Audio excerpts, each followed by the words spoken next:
In the God of War universe, the Sisters of Fate played a key role in the second game. They controlled everyone's fate. They were the ones that were responsible for creating the threads that basically everyone's lives lived on.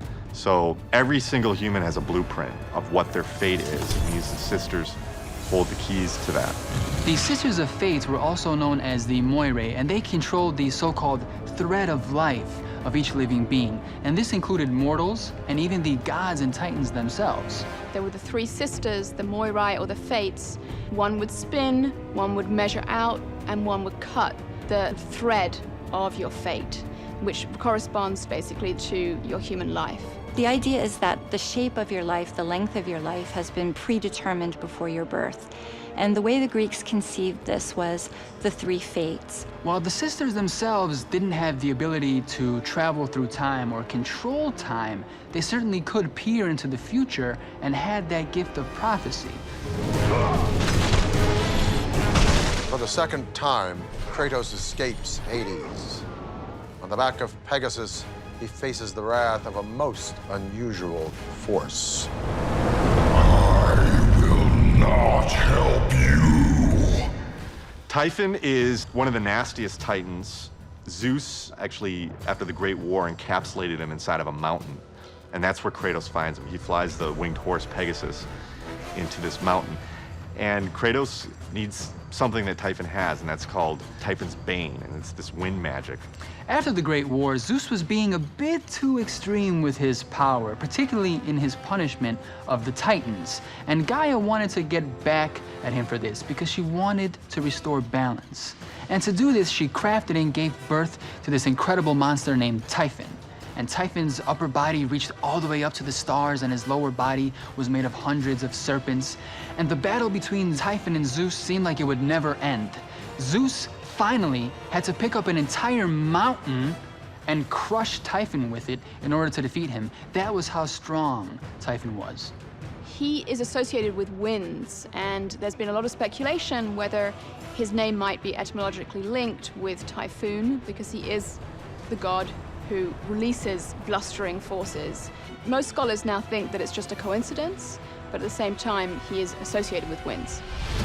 From the fury of Typhon, Kratos then encounters one of Greek mythology's most tormented beings. Who has placed you in this torment? Zeus. My only crime was helping mankind. Prometheus was a titan who was seen as the champion of humanity. He was always looking to help humans and develop their civilization. Zeus, of course, on the other hand, was typically annoyed with humans, and he was constantly bickering with Prometheus.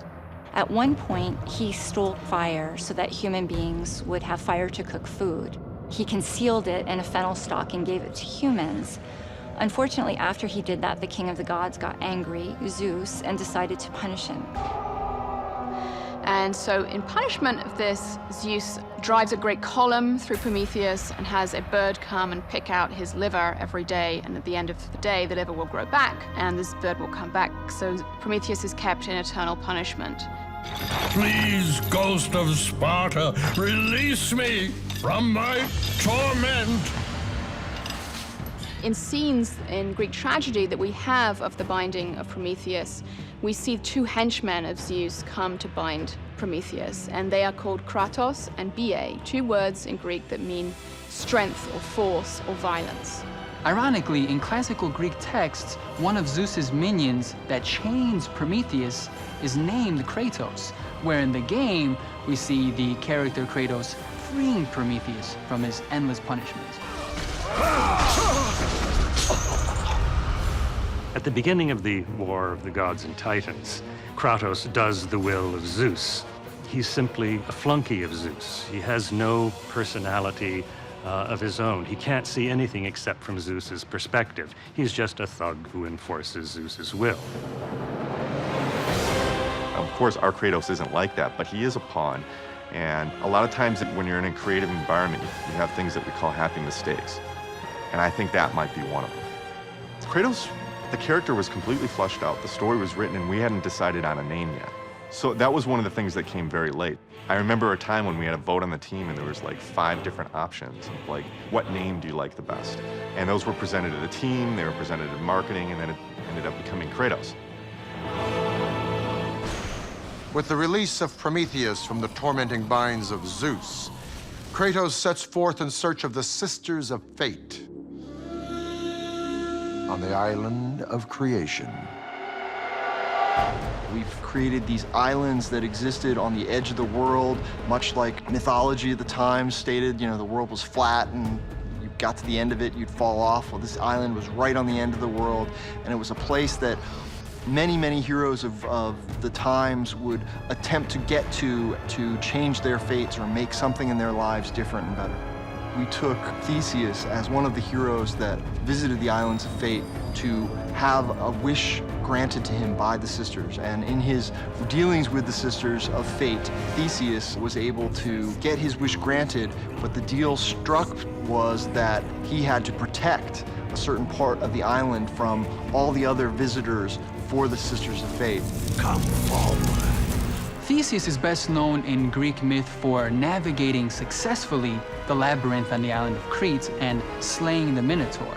The Minotaur is a half bull, half man creature that's living in a maze, and every year it's eating 7 Athenians. Theseus having Minotaur allies in battle, it makes perfectly logical video game sense because Theseus slayed the Minotaur. So, you know, he can spawn magical ones. Am I the great Perseus to kill this fallen god? Perseus is the Greek hero probably most famous for this exploit, the killing of the Medusa.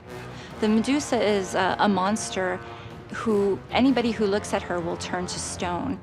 The gods take pity on Perseus and furnish him with special tools. The Nereids, the daughter of Poseidon, furnish him with winged sandals that allow him to fly. Hades gives him the helmet of invisibility. Hermes gives him a sickle made of adamant, which is so much stronger than the old bronze that it's thought to have magical powers. And Athena gives him the one tool that isn't really magical. She simply gives him her shield of polished bronze. Yet this is the tool that is going to save the day. When Perseus finally confronts Medusa, he beheads her by looking at her reflection in the highly polished bronze surface of the shield, so he can do the job without ever looking in her face. We added a sling to that in the game because most enemies are going to need 2 types of weapons in order for the fight to be interesting. They're going to need an up-close weapon, and they're also going to need a ranged one. Clash of the Titans was an inspiration to us and the creative team on the God of War franchise. And beyond that, I think we tried to bring in as many Greek heroes to kind of compare. Like, they're the greatest Greek heroes, and then here comes Kratos, and you just kind of crush them.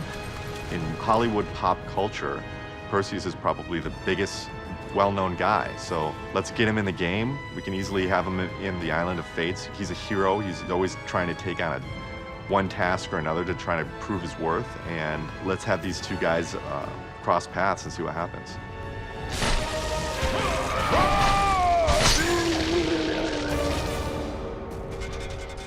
Very much like Perseus, most of Kratos' weapons are blessed weapons from the gods, or magic. God of War 1 specifically, he gets magic from Poseidon, Poseidon's rage, so it's this storm of energy. And he gets the army of Hades, which is basically an undead army of souls. God of War 2, he begins to get his magic abilities from the Titans. It's actually quite common in Greek myth that a hero about to embark on a great adventure would receive help from the gods, whether in the form of a weapon, sometimes it'd be a great steed, or perhaps just direction and advice on where to start their adventure. In the God of War universe, we made very conscious choice that weapon acquisition for our main character Kratos was going to be done as much as possible through interactions with other beings and other creatures. We steered very heavily away from the idea if he just goes to a box and opens the box and, oh, there's something new for him to have. This idea of taking weapons from bosses, you know, having the boss battle, seeing them, how they use the battle, and then acquiring it, it's not something that we invented. It's been used in games for a long time, but it just works so well in the mythology of our game.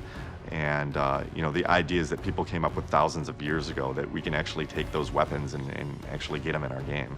Upon defeating the heroes Theseus and Perseus, Kratos steps deeper into the island of creation and encounters a most familiar, high-flying legend. Do you hear me? It's my wings that will make it across. It is my test! Do you not know who I am? Have you not heard of Icarus? Icarus is a great character in Greek mythology, very popular. He is the son of a very famous craftsman called Daedalus, and his father makes him wings in order to help them escape from exile. But the one instruction that Daedalus says to his son is, don't get carried away, don't fly too high, don't go too close to the sun. Having taken flight,